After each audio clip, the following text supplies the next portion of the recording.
तुम स्किल्ड हो, फिर भी क्लाइंट तुम्हारे एआई प्रपोजल को बिना पढ़े इग्नोर कर देता है। ये स्किल की प्रॉब्लम नहीं है, ये पोजीशनिंग और परसेप्शन की रियल प्रॉब्लम है। क्लाइंट प्रपोजल डिटेल्स नहीं पढ़ता, वह रिस्क और सेफ्टी सिग्नल्स इवैल्यूएट करता है।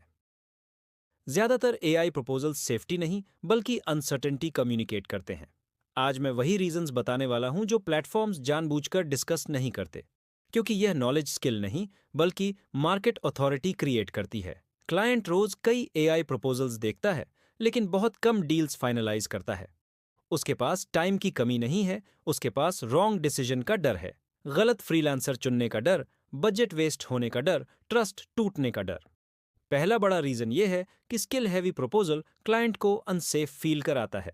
जब तुम टूल्स, फीचर्स और कैपेबिलिटीज लिस्ट करते हो, ट्रस्ट ऑटोमेटिकली गिरता है। क्लाइंट सोचता है, इतना एक्सप्लेन करने की जरूरत क्यों पड़ रही है? अथॉरिटी खुद को एक्सप्लेन नहीं करती, वह कॉन्वर्सेशन का फ्रेम सेट करती है। स्किल एक्सप्लेन करना अक्सर इनसिक्योरिटी सिग्नल करता है, कॉन्फिडेंस नहीं दिखाता। दूसरा रीजन यह है कि प्रपोजल प्रॉब्लम बताता है, कॉन्सिक्वेंस नहीं दिखाता। क्लाइंट प्रॉब्लम पहले से जानता है, उसे नुकसान की क्लैरिटी चाहिए होती है। लॉस क्लियर नहीं हुआ तो डिसीजन हमेशा डिले या फ्रीज हो जाता है। एआई प्रपोजल्स सॉल्यूशन बेचते हैं, लेकिन पेन एम्पलीफाई करना भूल जाते हैं। पेन एब्सेंट हुआ तो अर्जेंसी ऑटोमेटिकली एब्सेंट हो जाती है। तीसरा रीजन यह है कि प्रपोजल क्लाइंट के बिजनेस को मिरर नहीं करता। जेनेरिक लैंग्वेज क्लाइंट को जेनेरिक एफर्ट और लो कमिटमेंट सिग्नल करती है। क्लाइंट इंप्रेस नहीं होना चाहता, वह अंडरस्टूड फील करना चाहता है। बिजनेस रिफ्लेक्ट नहीं हुआ तो ट्रस्ट उसी मोमेंट टूट जाता है। चौथा रीजन यह है कि proposal future outcome clearly visualize नहीं करता। क्लाइंट को एंड रिजल्ट अपने माइंड में साफ दिखाई देना चाहिए। ब्लरी आउटकम का मतलब होता है ब्लर्ड डिसीजन और mental exit. AI freelancers process बेचते हैं, सर्टेनिटी बेचने में फेल हो जाते हैं। क्लाइंट सर्टेनिटी खरीदता है, स्टेप्स और मेथड्स नहीं खरीदता। पांचवा रीजन यह है कि प्राइसिंग कॉन्टेक्स्ट के बिना ड्रॉप कर दी जाती है। नंबर अकेला दिखा तो क्लाइंट डेंजर सेंस एक्टिवेट कर लेता है। क्लाइंट प्राइस इवेल्युएट नहीं करता, वह रिस्क वर्सेस सेफ्टी कंपेयर करता है। रिस्क एक्सप्लेन नहीं हुआ तो प्राइसिंग हमेशा एक्सपेंसिव महसूस होगी। छठा रीजन यह है कि proposal authority tone completely miss करता है। सॉफ्ट पोलाइट लैंग्वेज सेफ लगती है, लेकिन लीडरशिप प्रोजेक्ट नहीं करती। क्लाइंट डील उस एक्सपर्ट से करता है जो डायरेक्शन कॉन्फिडेंटली देता है। परमिशन मांगने वाला प्रपोजल ऑलमोस्ट हमेशा इग्नोर कर दिया जाता है।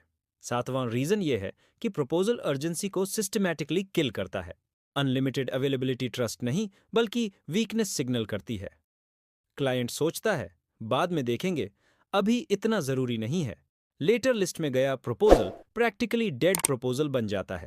स्कैर्सिटी फेक नहीं होनी चाहिए, लेकिन क्लैरिटी ड्रिवन जरूर होनी चाहिए। आठवां रीजन यह है कि प्रपोजल खुद को सेंटर में रखकर लिखा जाता है।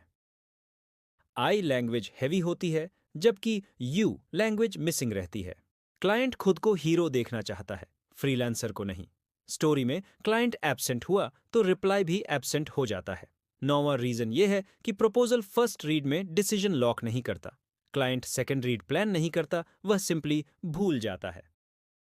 फॉलोअप पर डिपेंड करना एआई फ्रीलांसर्स की सबसे बड़ी मिस्टेक है। साइलेंट क्लाइंट बिजी नहीं होता, वह मेंटली डिटैच्ड होता है। 10वां रीजन यह है कि प्रपोजल रिस्क रिवर्सल ऑफर नहीं करता। क्लाइंट सोचता है, गलती हुई तो पूरा नुकसान मुझे ही होगा। रिस्क शेयर्ड नहीं हुआ तो ट्रस्ट कभी कंप्लीट नहीं बनता। स्किल्ड लोग एग्जीक्यूशन बेचते हैं, अथॉरिटी लोग सेफ्टी बेचते हैं। क्लाइंट हमेशा सेफ्टी खरीदता है, लॉजिक बाद में जस्टिफाई करता है। इसलिए स्किल्ड फ्रीलांसर्स इग्नोर होते हैं, कॉन्फिडेंट अथॉरिटीज नहीं होते। प्रपोजल लिखना कम्युनिकेशन नहीं है, ये परसेप्शन इंजीनियरिंग का गेम है। तुम क्या लिखते हो उससे ज्यादा इंपॉर्टेंट क्लाइंट क्या फील करता है। सेफ्टी फील नहीं हुई तो रिप्लाई कभी भी नहीं आएगा। इग्नोर होना रिजेक्शन नहीं है, ये फ्रेमिंग फेलियर का क्लियर सिग्नल है। फ्रेमिंग बदली तो रिस्पॉन्स ऑटोमेटिकली बदल जाता है। एआई फ्रीलांसिंग स्किल गेम नहीं है, ये पोजीशनिंग और अथॉरिटी गेम है। वर्कर माइंडसेट वाले प्रपोजल्स इग्नोर होते हैं, डिसीजन मेकर्स नहीं। क्लाइंट अथॉरिटी को इंस्टेंटली सेंस कर लेता है, चाहे वह बोले नहीं। सवाल स्किल का नहीं है, सवाल सेफ्टी परसेप्शन का है। क्लाइंट तुम्हें कितना सेफ मानता है, वही फाइनल डिसीजन करता है। प्रपोजल परसेप्शन चेंज करे तभी क्लाइंट रिप्लाई करता है। स्किल दिखाना बंद करो और सर्टेनिटी कम्युनिकेट करना सीखो। यही डिफरेंस एवरेज और हाई पेड एआई फ्रीलांसर्स में होता है। अब तुम्हें क्लियर हो गया होगा प्रपोजल्स इग्नोर क्यों होते हैं। नेक्स्ट स्टेप अथॉरिटी फ्रेमिंग सीखना और इम्प्लीमेंट करना है। विदाउट फ्रेमिंग स्किल हमेशा अंडर यूटिलाइज्ड और अंडरपेड रहती है। क्लाइंट लॉजिक से नहीं, इमोशन और सेफ्टी से डिसाइड करता है।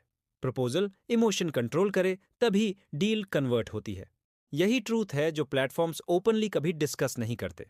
अथॉरिटी इंटेंशनली स्केर्स रखी जाती है मार्केट कंट्रोल के लिए। अब चॉइस तुम्हारी है, वर्कर बने रहो या अथॉरिटी बनो। क्लाइंट दोनों में फर्क इमीडिएटली पहचान लेता है।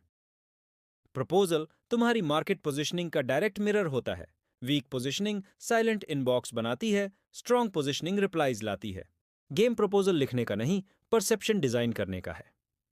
परसेप्शन रैंडम नहीं होती, उसे इंटेंशनली इंजीनियर किया जाता है।